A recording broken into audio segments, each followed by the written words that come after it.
Hello everyone, आपका मेरे channel mind spring 4.0 में स्वागत है। जैसे कि आपको पता है हमारी सीरीज़ चल रही है book Indian constitution and politics की। इस वीडियो में हम unit 7 strategies of development in India since independence, planned economy and new liberalism को पढ़ेंगे। ये वीडियो बीए प्रोग्राम सेमेस्टर 2 के बच्चों के लिए बहुत हेल्पफुल होने वाली है। इसे ज़्यादा से ज़्यादा लाइक करें, कमेंट करें, शेयर करें और अगर आपको मेरा कंटेंट अच्छा लगता है तो सब्सक्राइब करें। स्टार्ट करते हैं। हमारी यूनिट 7 का नाम है strategies of development in India since independence, planned economy and new liberalism. चलो स्टार्ट करते हैं। सबसे पहले हम पढ़ेंगे introduction. In this chapter, we will discuss the objective and strategies of development immediately after the independence। इसमें बोल रहा है इंडिपेंडेंस के बाद जो हमने अपनी इंडिया के डेवलपमेंट के लिए ऑब्जेक्टिव और स्ट्रैटेजीज़ को अपनाया था, उन सभी के बारे में हम इस चैप्टर में पढ़ेंगे और and how the nature and objective have change over the period of time. और पीरियड समय के साथ साथ जो हमारे ऑब्जेक्टिव्स और नेचर में चेंज हुआ उसके बारे में भी पढ़ेंगे। We will read the socio economic context under which process of formulation of development took place.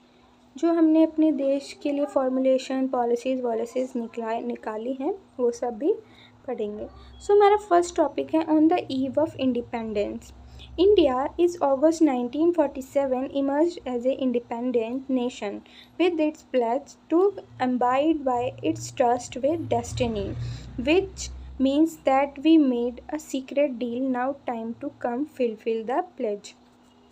इसमें बोला है कि हमारा देश आज़ाद हुआ था 1947 अगस्त में और उस टाइम जो हमने प्लेज ली थी ट्रस्ट विद डेस्टिनी की, अब वो टाइम आ गया है अपनी प्लेज को फुलफिल करने का। At the time independent had many difficulties for state formation and some of were as this. जब हमारा देश आज़ाद हुआ बहुत सी डिफ़िकल्टीज़ को हमें फेस करना पड़ा, किसके लिए? इस एक स्टेट को फॉर्म करने के लिए, जैसे कि nation building, socio economic development, इन सब जैसी डिफ़िकल्टीज़ को। The first objective of the nation building was to be achieved by integration of dispersed princely states and satisfy the aspiration of people of India to accommodate them। जो nation building का first objective था वो था जो princely state है उनको अपने ही देश में क्या करना, इंटीग्रेट कराना, अपने ही देश में जो है रखना। और दूसरा जो है satisfy the aspiration of people of India to accommodate them. और जो हमारी इंडिया की पीपल है उनकी एस्पिरेशन को, उनकी इच्छाओं को सेटिस्फाई कराना। The second task before India way socio economic development challenge were many before India after having long colonial exploitative experience rule. India को बहुत से चैलेंजेस फेस करने थे, जैसे कि सोशियो इकोनॉमिक डेवलपमेंट जैसे। क्योंकि इंडिया एक कॉलोनियल रूल को या कॉलोनियल रूल को क्या है फील करके या उसको ऑब्जर्व करके आया है। India had to overcome various challenges such as eradication of poverty, social economic justice to the people. और इंडिया को बहुत से चैलेंजेस फेस करने हैं, जैसे कि eradication of poverty, social economic justice, people को जस्टिस देना। Economic development, sustained economic growth, जैसे कि इकोनॉमिक डेवलपमेंट में एक सस्टेन्ड इकोनॉमिक ग्रोथ को प्रोग्रेस कराना है, जो पीपल है उनकी लिविंग स्टैंडर्ड को इम्प्रूव कराना है। अब आता है decision was involved measuring the interest of one social group. Also the decision bound together the shared vision of economic development। और डिसीजन लेने में हमें इकोनॉमिक डेवलपमेंट में एक सबसे बड़ा जो चैलेंज है वो है मार्केटिंग, मतलब कि हमारे देश में कैसी मार्केट होनी चाहिए। In addition, the decision of the government to make base of economy on the socialist line lead state control and command height of the economy। एक तरफ हमारे पास एक ऐसी इकॉनमी है जो सोशलिस्ट लाइन है, उसमें स्टेट का कंट्रोल है, और दूसरी तरफ एक ऐसी लाइन है जो कमांड करती है हाइट ऑफ इकॉनमी, मतलब कि वहाँ पे प्राइवेट ओनरशिप ज़्यादा है। Thus finally the public and private sector should be play a complementary role to make a sustain growth. और ये कह सकते हैं पब्लिक और प्राइवेट दोनों ही बहुत ही इम्पॉर्टेंट है, किसके लिए? एक सस्टेन ग्रोथ के लिए हमारे देश की। जैसे कि आगे बढ़ते हैं, अब नेक्स्ट टॉपिक आता है the term development and its various other model. जैसे मैंने बताया हमें मार्केटिंग चूज़ करने में एक सबसे बड़ा चैलेंज था, उसी से रिलेटेड है ये टॉपिक। कौन से दो मॉडल हमारे पास थे? The project of development was seen as post-Second World War phenomena where exploitative, ravaged, destroyed countries had to adopt the project of modernization as an essential feature in order to become modernized and industrialized. ये बोला गया कि जो हमारी बहुत सी countries उस time पे जो एक्सप्लॉयटेटिव थी, डिस्ट्रॉय कंट्री थी सेकेंड वर्ल्ड वॉर के बाद से, तब उन कंट्रीज़ को क्या है, मॉडर्नाइज और इंडस्ट्रियलाइज बनना था। उस टाइम पे at the time of cold war two models of development, उस टाइम पे दो मॉडल्स थे किसके, डेवलपमेंट के। फर्स्ट था socialist model of development which was lead by USSR, जो कौन लीड कर रहा था, यूएसएसआर। एंड अनदर मॉडल था कैपिटलिस्ट मॉडल, जिसको कौन लीड कर रहा था, यूएस। तो अब ये दो मॉडल है क्या, पढ़ते हैं। Socialist model of development. The socialist model of development, also known as socialist path of the development, contrast with the capitalist model. ये बोला गया है कि socialist model of development को हम एक socialist path बोलते हैं, किसका, अपनी इंडिया की डेवलपमेंट का, या सॉरी अपनी इंडिया की नहीं, या किसी भी देश की डेवलपमेंट का, जो कि कैपिटलिस्ट मॉडल को क्या करती है, कैपिटलिस्ट मॉडल के खिलाफ है। It emphasize state ownership of resource and mean of production. ये सोशलिस्ट मॉडल जो है स्टेट ओनरशिप रखती है कि वहाँ पे स्टेट का रूल होना चाहिए, किसको, रिसोर्सेज और मीन्स ऑफ प्रोडक्शन में, along with centralize economic planning. और एक सेंट्रलाइज इकोनॉमिक प्लानिंग होनी चाहिए। सेंट्रलाइज मतलब सेंटर का रूल होना चाहिए। टू अचीव इक्विटेबल डिस्ट्रीब्यूशन, किसको अचीव करने के लिए, एक इक्वल डिस्ट्रीब्यूशन होना चाहिए रिसोर्सेज का, वेल्थ का, इसीलिए स्टेट ओनरशिप होना ज़रूरी है। ये क्या कौन मानता है, सोशलिस्ट मॉडल ऑफ डेवलपमेंट। अब लास्ट पॉइंट है the approach prioritize social welfare. जो सोशलिस्ट मॉडल की अप्रोच है वो हमारे देश में सोशल वेलफेयर है, कि हमारे देश के लोगों को अच्छे से रखा जाए, उनके लिए सोशल वेलफेयर के बारे में सोचा जाए, जो क्या करती है, हमारी सोसाइटी को इक्वल रखने की बात करती है। अब नेक्स्ट जो मॉडल है वो है capitalist model of development. The capitalist model of development emphasize private ownership. जो कैपिटलिस्ट मॉडल ये बोलती है कि हमारे देश में प्राइवेट ओनरशिप होनी चाहिए, जो भी रिसोर्सेज या जो भी हमारे देश में पॉलिसीज़ लाई जा रही हैं वो प्राइवेट ओनरशिप में होनी चाहिए। इनका जो मेन मोटिव होता है वो होता है प्रॉफिट, कहीं से भी प्रॉफिट मिले, ये सोशल वेलफेयर के बारे में नहीं सोचते हैं। ये थी कैपिटलिस्ट मॉडल ऑफ डेवलपमेंट। अब इंडिया का क्या व्यू है, चलो ये देखते हैं। There are many in India who deeply impressed with the socialist model of development. This include not just a leader of Communist Party of India but with in the Congress who believed in socialism like Nehru and others. India view में देखा जाए तो बहुत से leaders थे जो impressed हुए थे सोशलिस्ट मॉडल ऑफ डेवलपमेंट में। ये लीडर सिर्फ कम्युनिस्ट पार्टी के नहीं थे, इसके साथ साथ कुछ जो हैं कांग्रेस पार्टी के भी लीडर्स थे जो सोशलिज्म पे बिलीव करते थे, जैसे कि नेहरू एंड अदर्स। उस टाइम पे कुछ लीडर्स जो थे वो सोशलिस्ट मॉडल को चाहते थे और कुछ जो थे वो चाहते थे कि कैपिटलिस्ट मॉडल आए। बहुत सी आर्ग्यूमेंट्स और डिबेट्स हुई, उसके बाद से हमने चूज़ किया मिक्स्ड इकॉनमी को।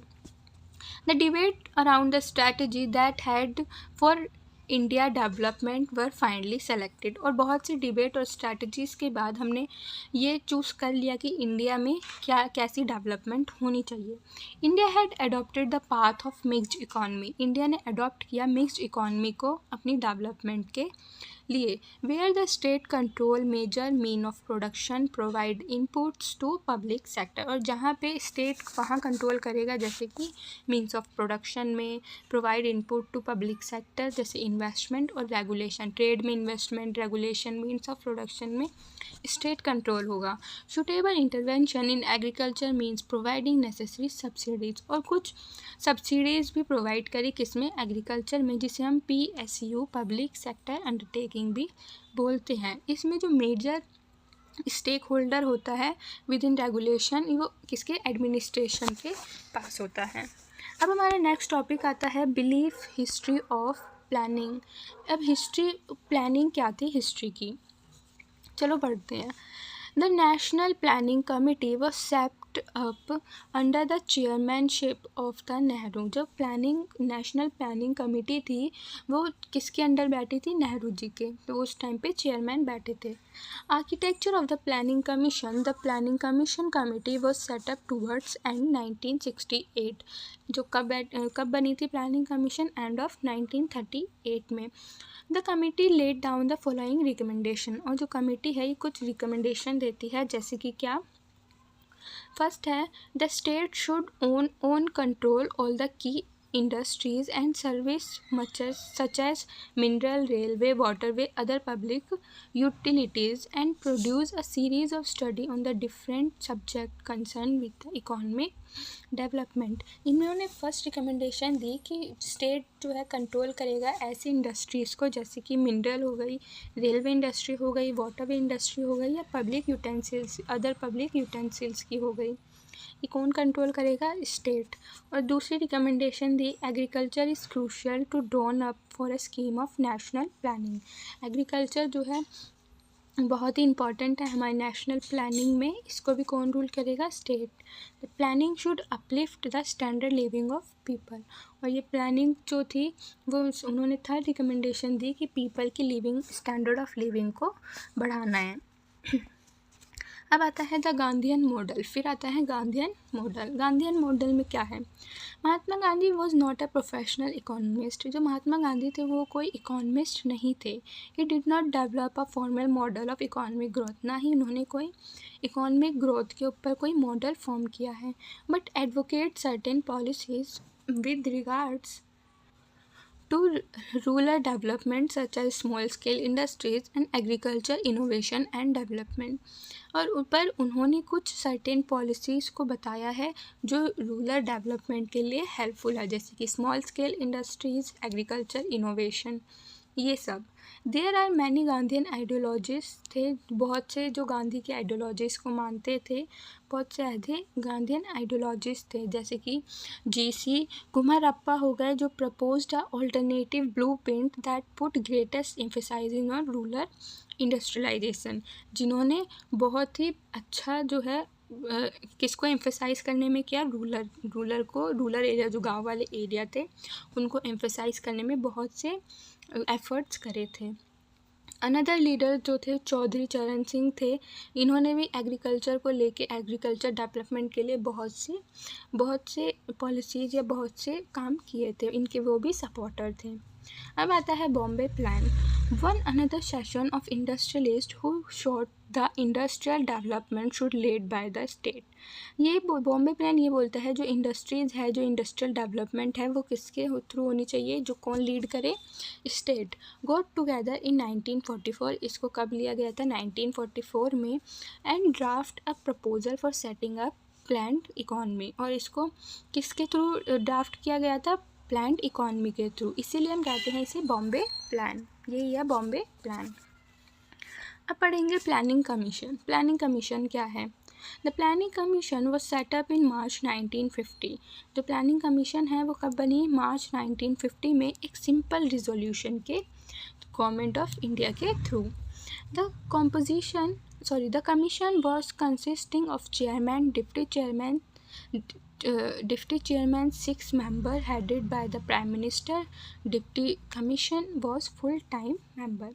इसके अब कैसे बनती है प्लानिंग कमीशन? इसमें एक चेयरमैन होते हैं, डिप्टी चेयरमैन होते हैं, उनके साथ 6 member होते हैं, और प्राइम मिनिस्टर जो है वो एज ए हेड उनको लीड करते हैं सबको, और डिप्टी कमीशन जो है फुल टाइम मेंबर होते हैं। जो प्राइम मिनिस्टर, डिप्टी कमीशन होते हैं, फुल टाइम मेंबर होते हैं किसके? प्लानिंग कमीशन के। The planning commission was asked to prepare a draft for plan in phases manner.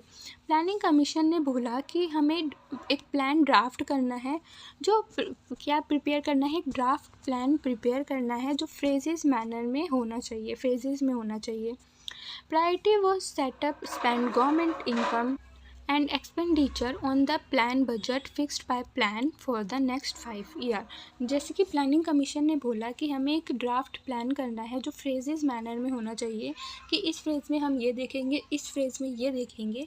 इसी बात को मानते हुए, इसी बात को प्लानिंग कमीशन की इसी बात को मानते हुए हमने 5 year प्लान्स को क्या किया? इंट्रोड्यूस किया। कि गवर्नमेंट जो है अपनी इनकम को यहाँ पे एक्सपेंड करेगी, यहाँ पे इनकम अपनी बजट में लाएगी। ऐसे इसमें हम 5 ईयर प्लान में ये करते हैं। अब पढ़ेंगे resolution of planning commission. The state strive to promote the welfare of the people by securing and protecting social orders in which justice. ये बोला गया कि हम स्टेट जो है प्रमोट करता है वेलफेयर पीपल की और सिक्योर करता है, प्रोटेक्ट करता है पीपल को जस्टिस के साथ। Socio economic political directed policies toward securing among these thing. ये जो है कुछ पॉलिसीज़ जो है बताई हैं प्लानिंग कमीशन ने, जो सोशल, इकोनॉमिक और पॉलिटिकल से रिलेटेड है, उनको सिक्योर करने से रिलेटेड है। जैसे फर्स्ट है दैट द सिटीज़न मैन या वीमेन इक्वली, क्या है, कोई भी सिटीज़न हो, मैन हो, वीमेन हो, उसको इक्वली ट्रीट किया जाएगा। सेकेंड, ये रिजोल्यूशन किसने दिया? प्लानिंग कमीशन ने दिया। जो मीन ऑफ लाइवलीहुड है, दोनों को राइट, अधिकार है, एक समान जीने का अधिकार है। That the ownership and control of the material resources of the committee are distributed and survive a common good. मतलब कि ओनरशिप और जो कंट्रोल है हमारे रिसोर्सेज पर, वो इक्वल तरह से डिस्ट्रीब्यूट होना चाहिए लोगों में। थर्ड बोला that the operation of economic system does not result the concentration of wealth and means of production. उन्होंने बोला हमारे इकोनॉमिक सिस्टम में जो वेल्थ को लेके कॉन्सेंट्रेशन है वो इक्वल होना चाहिए, मीन ऑफ प्रोडक्शन जो है कॉमन डिटरमेंट होना चाहिए, मतलब कि सेम होना चाहिए लोगों के बीच में। Objective were to raise the level of standard of living, जो जीने का अधिकार है, जो स्टैंडर्ड ऑफ लिविंग लेवल है, उसको क्या करना है? राइज करना है। ये प्लानिंग कमीशन के रिजोल्यूशन थे कि ये हमें करना है। फिर है the opportunities of the economic development in the survive the committee and the planning commission will. तो एम्प्लॉयमेंट को लेके अपॉर्चुनिटीज़ लानी है कि लोग काम कर सके। Make an assessment of the material capital human resource of the country, हमारे कंट्री के मटीरियल कैपिटल ह्यूमन रिसोर्सेज को और बढ़ाना है और राइज करना है। Formulate a plan for a most effective and balanced utilization of the country resources, हमारी जो कंट्री के रिसोर्सेज हैं उसको बैलेंस तरीके से यूटिलाइज़ करना है। एलोकेशन ऑफ रिसोर्सेज, मतलब कि रिसोर्सेज को सही ढंग से डिस्ट्रीब्यूट करना है। मेंटेन इकोनॉमिक कंडीशन को मेंटेन करके रखना है। और make current policies to major and development program, और कुछ पॉलिसीज़ को बनाना है जो हमारी डेवलपमेंट और हमारे देश के मेजर के लिए अच्छी हों। ये थे रिजोल्यूशन ऑफ प्लानिंग कमीशन। अब फंक्शंस क्या होते हैं एक नेशनल काउंसिल के, ये पढ़ेंगे। फर्स्ट पॉइंट है to review the working of the nation plan from time to time. अब नेशनल काउंसिल का क्या क्या काम होते हैं? पहला काम होता है कि काम को देखना, उनको रिव्यू करना, नेशन ये प्लान के साथ हो रहा है या नहीं, ये टाइम टू टाइम देखते रहना। To consider important question of socio and economic policy affecting national development, जो हमारे नेशनल डेवलपमेंट के लिए सोशल और इकोनॉमिक पॉलिसीज़ लाई गई हैं उन पे जो इम्पोर्टेंट क्वेश्चन है उनको फेस करना। To recommend measure of achievement, aim, target set out national plan, मतलब कि एक अचीवमेंट के लिए जो एम है, टारगेट है, उनको मेजर करना, रिकमेंड करना। जैसे कि measure to require the active participant corporation of the people, improve the efficiency of administrative services। ऐसे सभी जो एम्स, टारगेट्स हैं, इनको अचीव करने के, उनको मेज़र करना, उन सभी को रिकमेंड करना। सो जो नेशनल काउंसिल है इन सब को रिकमेंड करती है कि हमें कैसे अपने एम को टारगेट करना है, अपने एम को अचीव करना है। अब पॉइंट आता है to ensure balanced and rapid development of all party of the country, अपनी कंट्री में बैलेंस्ड और रैपिड डेवलपमेंट को लाना, ये भी एक फंक्शन है। अब पढ़ेंगे नीति आयोग। नीति आयोग की फुल फॉर्म होती है national institutional of transforming India. On the 13th of August 2014, the government scrapped the 65-year-old Planning Commission and replaced it by a new body। जो प्लानिंग कमीशन थी उसी को रिप्लेस कर दिया था हमारे गवर्नमेंट ने और उसी को बना दिया था नीति Ayog. According on the January 2015, the Niti Ayog was established as the successor of Planning Commission. जो नीति आयोग है ये इंट्रोड्यूस इस्टेब्लिश कर दी थी जनवरी 2015 में। ये सक्सेसर थी किसका? प्लानिंग कमीशन का। कौन? NITI Aayog. The NITI Aayog is a foremost a policy think tank of the government. NITI Aayog को हम एक दूसरे नाम से बोलते हैं, वो थिंक टैंक ऑफ गवर्नमेंट भी बोलते हैं, जो क्या प्रोवाइड करती है? एक डायरेक्शन और एक पॉलिसी इनपुट्स को प्रोवाइड करती है। अब पढ़ेंगे नीति आयोग कॉम्पोजिशन, ये कैसे बनी होती है नीति आयोग। इसमें चेयरपर्सन होता है, chairperson the prime minister of India. जो प्राइम मिनिस्टर होंगे हमारे इंडिया के, वो एज ए चेयरपर्सन बैठेंगे। आप बताइए अभी हमारे नीति आयोग के चेयरपर्सन कौन है? कमेंट सेशन में बताना ज़रूर। गवर्निंग काउंसिल होती है, it compromise chief minister of all state. Governing council में सभी स्टेट के चीफ मिनिस्टर होते हैं। Chief minister of all union territories, all union territories की चीफ मिनिस्टर्स होते हैं दिल्ली, पौंडीचेरी, और लेफ्टिनेंट गवर्नर्स होते हैं अदर यूनियन टेरिटरीज के। फिर रीजनल काउंसिल भी होती है। रीजनल काउंसिल में these are form to address specific issue. ये तभी आती है जब हमें कोई स्पेसिफिक इशू को डील करना होता है। टू और मोर स्टेट्स और रीजन के इम्पैक्ट में ये आती है जब स्टेट्स आते हैं। स्पेशल इन्वाइटाइज होते हैं, जो हम स्पेशली उनको इनवाइट करते हैं, वो आते हैं जैसे कि एक्सपर्ट्स हो गए, स्पेशलिस्ट हो गए, और प्रैक्टिशनर्स हो गए। उनको जब बुलाएंगे वो तभी आते हैं, क्यों? क्योंकि उनके पास एक नॉलेज होती है। और कौन कौन होते हैं? फुल टाइम ऑर्गेनाइजेशन फ्रेमवर्क्स होते हैं, जो फुल टाइम वहाँ पे फ्रेमवर्क करते हैं। It compromise the additional prime minister as a chairperson. फिर वाइस चेयरपर्सन होते हैं, he is adopted by the prime minister, जो किसके थ्रू अपॉइंट किए जाते हैं? प्राइम मिनिस्टर के through. He enjoy the rank of cabinet minister. The part time members होते हैं, कुछ पार्ट टाइम मेंबर्स होते हैं जो मैक्सिमम 2 years तक रहते हैं, from the leading university, research organization और relevant institution. Maximum of 2 members होते हैं जो पार्ट टाइम के लिए होते हैं। वो कोई भी हो सकते हैं, कोई लीडिंग यूनिवर्सिटीज़ के हो गए या रिसर्च ऑर्गेनाइजेशन के हो गए, कोई भी मेंबर। फिर आते हैं एक्स ऑफिशियो मेंबर होते हैं, मैक्सिमम 4 मेंबर्स होते हैं।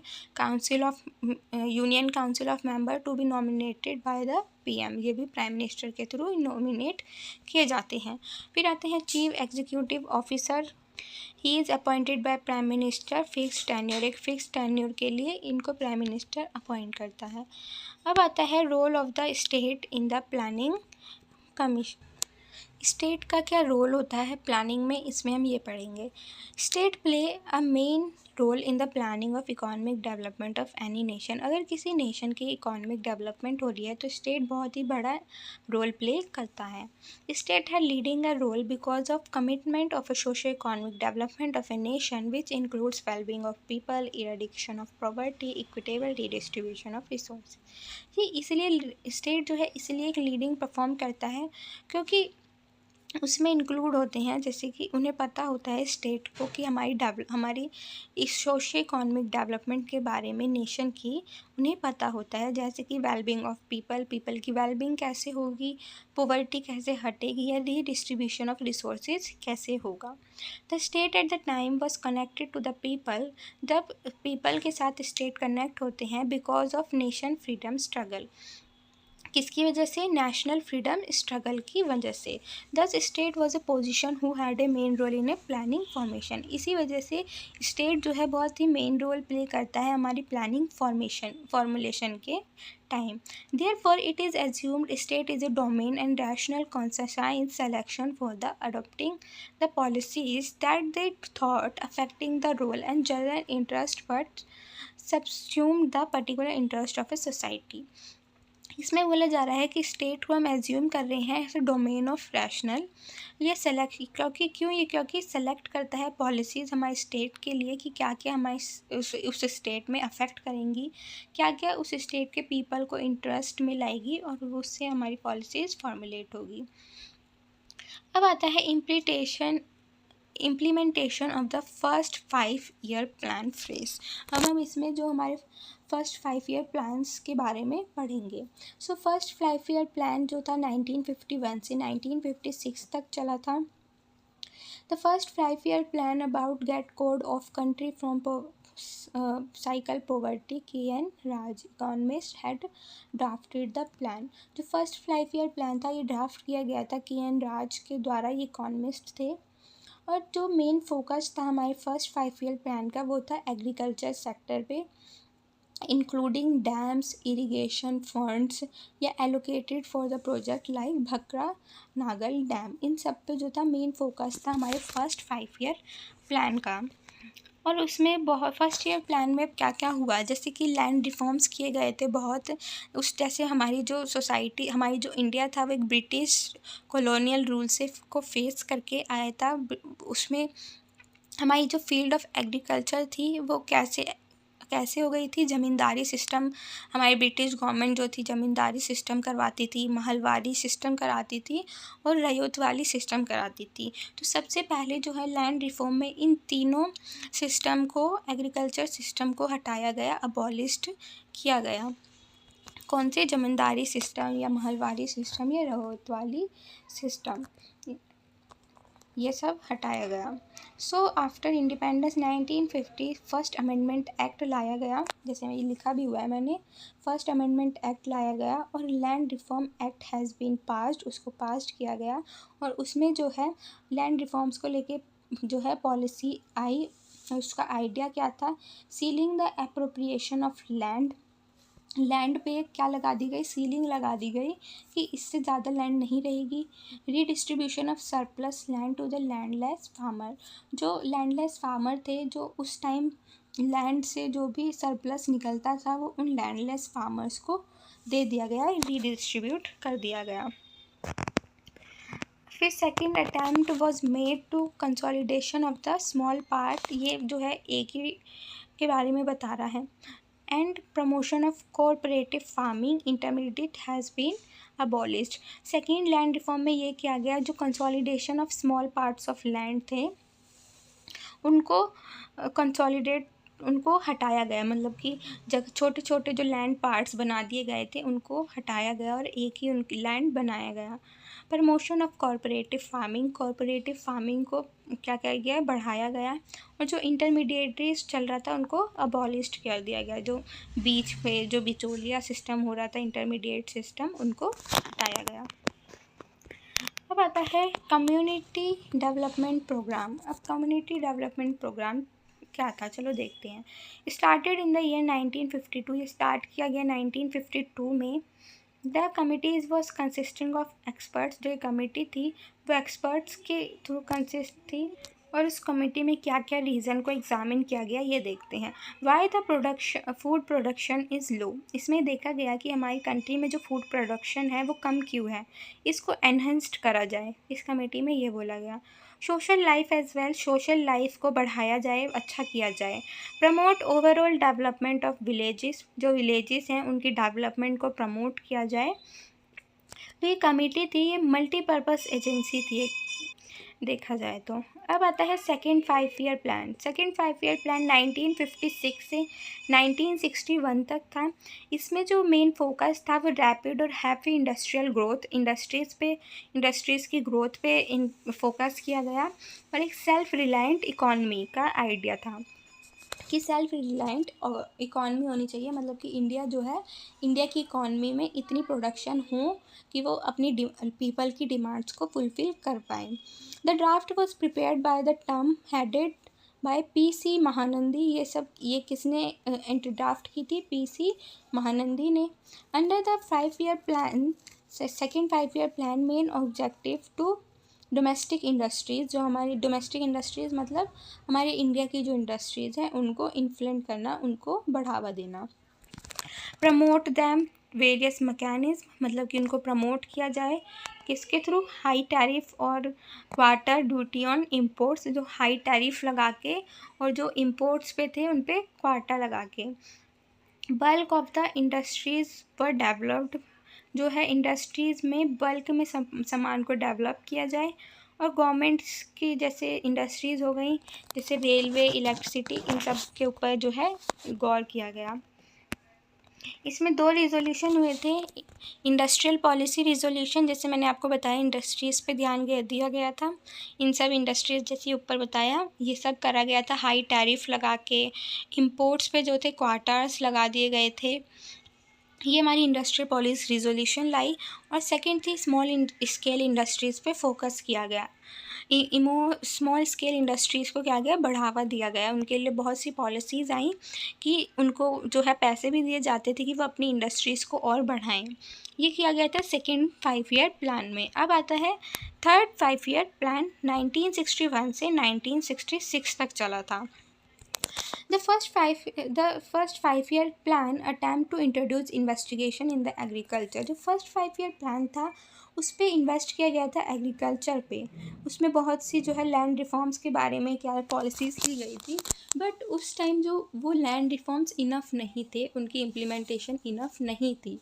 इसीलिए जब थर्ड 5 ईयर प्लान आया उसमें भी जो फोकस किया गया एग्रीकल्चर पे किया गया, और ज़्यादा हम एग्रीकल्चर को अपने एग्रीकल्चर को बढ़ावा और बढ़ा सके, इसलिए थर्ड 5 ईयर प्लान में भी एग्रीकल्चर को मेन फोकस रखा गया। न्यू एग्रारियन स्ट्रैटेजी को अपनाया गया, जिसे हम ग्रीन रेवोल्यूशन भी बोलते हैं। इसमें जो है ग्रीन रेवोल्यूशन को इंट्रोड्यूस कराया गया था। हाई HYV सीड्स जो लाए थे कि जिससे हमारा प्रोडक्शन बढ़े।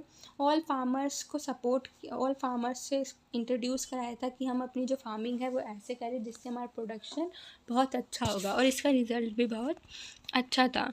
इसमें फिर MRTP monopoly restrictive trade act भी लाया गया था 1979 में, जिसका ऑब्जेक्टिव और एम था to ensure the operation of the economic system doesn't result in the concentration of economic power in the hand of few। इसमें बोला गया था कि जो हमारी इकोनॉमिक पावर अब फ्यू हैंड्स पे कॉन्सेंट्रेट नहीं करके अपने इकोनॉमिक सिस्टम को और बढ़ाया जाए। द एक्सटेंट और whole of India except Jammu Kashmir को छोड़ के अपनी इंडिया के सभी जो पार्ट्स हैं उनको क्या किया जाए, एक्सटेंड किया जाए। ये सब क्या देखा गया था मोनोपोली रेस्ट्रिक्टिव ट्रेड में। और the prohibition restrictive monopolies trade policies लाई गई थी कि मोनोपोली रेस्ट्रिक्टिव ट्रेड में क्या था, जो हमारा देश था वो ट्रेड नहीं करेगा बाहर के देशों से। ये था मोनोपोली रेस्ट्रिक्टिव ट्रेड। आगे देखते हैं। अब आता है पीरियड ऑफ इकोनॉमिक क्राइसिस। जब एक टाइम ऐसा आया था जो हमारी इंडिया है वो इकोनॉमिक क्राइसिस से गुजर रही थी। अब उसके बारे में पढ़ेंगे। In the year 1991 India was going through a severe economic and political crisis at the time. 1991 एक ऐसा टाइम था जो इंडिया जो है इकोनॉमिक और पॉलिटिकल क्राइसिस से गुजर रही थी। At political front, assassination of Rajiv Gandhi bringing the coalition government, वो ऐसा टाइम था जहाँ पे कोalition गवर्नमेंट का ईरा आने वाला था, और जो स्टेबिलिटी थी सेंटर और स्टेट में किसकी, कांग्रेस पार्टी की, वन पार्टी डोमिनेंस भी जिसे हम कहते हैं वो ख़त्म होने वाला था। In the same year India has approach IMF for loan to tackle the, और इंडिया ने क्या किया फिर, इंडिया ने IMF से लोन लिया, लोन की अप्रोच करी किसको टैकल करने के लिए, जो हमारी कंडीशन चल रही थी उसको टैकल करने के लिए। IMF ने अप्रूव कर दिया था loan accommodation the package of structural adjustment programme, जो किसके लिए, जो पैकेज था स्ट्रक्चरल एडजस्टमेंट प्रोग्राम का। The ASP was implemented following heads, कुछ उसके बट जो ये ASP था स्ट्रक्चरल एडजस्टमेंट प्रोग्राम थे उनके कुछ हेड्स थे, जैसे कि embrace the policy of liberalisation, privatisation और ग्लोबलाइजेशन। उन्होंने बोला कि पॉलिसीज़ लाई जाए किस पे, जो ASP थी वो हमने किस पे स्पेंड करी, हम 3 पॉलिसीज़ लाए थे, लिबरलाइजेशन, प्राइवेटाइजेशन और ग्लोबलाइजेशन। फिर जो है डिवैल्यूएशन ऑफ करेंसी, हमने अपनी करेंसी को डिवैल्यूएट कर दिया था। Government had reduce the expenditure public sector, जो गवर्नमेंट थी उन्होंने जो एक्सपेंड कर रहे थे हम पब्लिक सेक्टर्स पे वो थोड़ा कम कर दिया था। डिस इन्वेस्टमेंट किया था पब्लिक सेक्टर में, डीरेगुलेशन, डी लाइसेंसिंग करी, टैक्स कंसेशन किया, किसको टैकल करने के लिए, अपनी जो इकोनॉमिक क्राइसिस चल रहा था ये सब हमने तरह था, हमने टैरिफ को हटा दिया था, क्वाटा सिस्टम को हटा दिया था। अब आता है न्यूलिबरम पॉलिसी। न्यूलिबरल पॉलिसी में जो पॉलिसी है, न्यू इकोनॉमिक पॉलिसी, दोनों एक ही हैं। आपने इकोनॉमिक्स में भी पढ़ा होगा। जैसे कि इस पॉलिसी में हम क्या लाए थे, 3 तरह की पॉलिसीज़ लाए थे। फर्स्ट थी लिबरलाइजेशन, सेकेंड थी प्राइवेटाइजेशन और थर्ड थी ग्लोबलाइजेशन। लिबरलाइजेशन में हमने क्या किया था, अपनी जो इंडिया थी उसको लिबरल किया था। सेकेंड प्राइवेटाइजेशन में हमने अपनी जो इंडिया की जो ओनरशिप थी उसको मैनेज करने के लिए प्राइवेट सेक्टर, गवर्नमेंट से जो अपने पीएसयू थे, हमारे पब्लिक सेक्टर अंडरटेकिंग थे, वो किसको बेच दिए थे, सोल्ड कर दिए थे प्राइवेट एंटरप्राइजेस को। और ग्लोबलाइजेशन में हमने अपनी जो वर्ल्ड इकॉनमी जो हमने ट्रेड थी वो ग्लोबलाइजेशन कर दिए थे। मतलब कि बाहर के देश भी हमारी कंट्री में ट्रेड कर सकते हैं, एक्सपोर्ट और इम्पोर्ट हम बाहर के देश के साथ करने लगे थे। तो ये थी न्यू लिबरल पॉलिसी। उसी में WTO आई, वर्ल्ड ट्रेड ऑर्गेनाइजेशन, जो सक्सेसर थी गैट का, general agreement on trade and tariff, ये फॉर्म हुई थी 1995 में। It laid down certain principles in form of rules and regulation, multilateral and bilateral trade।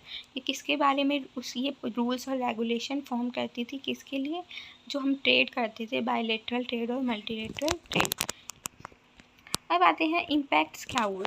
Impact of reforms, जो हमने अपनी जो भी पॉलिसीज़ लाई उसके इम्पैक्ट क्या थे।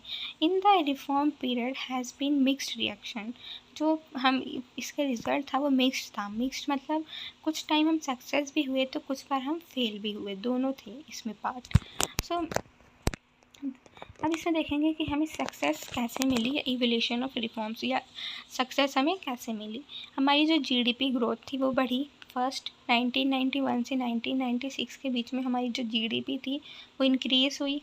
हमारा जो एक्सपोर्ट था वो बढ़ा, बाहर के देशों में हम सामान बेचने लगे एक सर्टेन पीरियड ऑफ टाइम के लिए ही, बट हमने बाहर के साथ जो है एक्सपोर्ट किया, अपना सामान बाहर के देशों में बेचा।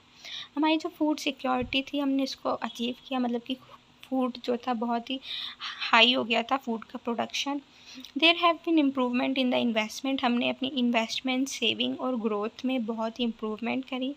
ओवरऑल इकोनॉमिक डेवलपमेंट हुआ, किसमें, एजुकेशन में, हेल्थ में, क्वालिटी एजुकेशन और हेल्थ में, जहाँ की क्या है क्वालिटी उतनी अच्छी नहीं थी, बट हमने जो है इन तीनों में ही पहले से बेहतर इकोनॉमिक डेवलपमेंट किया था। अनदर एक्सपर्ट एज पॉवर्टी, हम जो है पॉवर्टी को हटाने के बहुत ही क्लोजली आ गए थे उस टाइम पे। और एम्प्लॉयमेंट के बारे में, एम्प्लॉयमेंट की ग्रोथ भी बढ़ी थी। सो ये थे हमारी इवोल्यूशन ऑफ पॉलिसीज़। अगर आपको मेरी वीडियो अच्छी लगती है सो प्लीज़ इसे लाइक करना, कमेंट करना, शेयर करना, और अगर मेरे टॉपिक आपको अच्छा लगा तो ज़्यादा से ज़्यादा सब्सक्राइब करना। यहाँ पे ही हमारी यूनिट 7 कंप्लीट होती है। Thank you.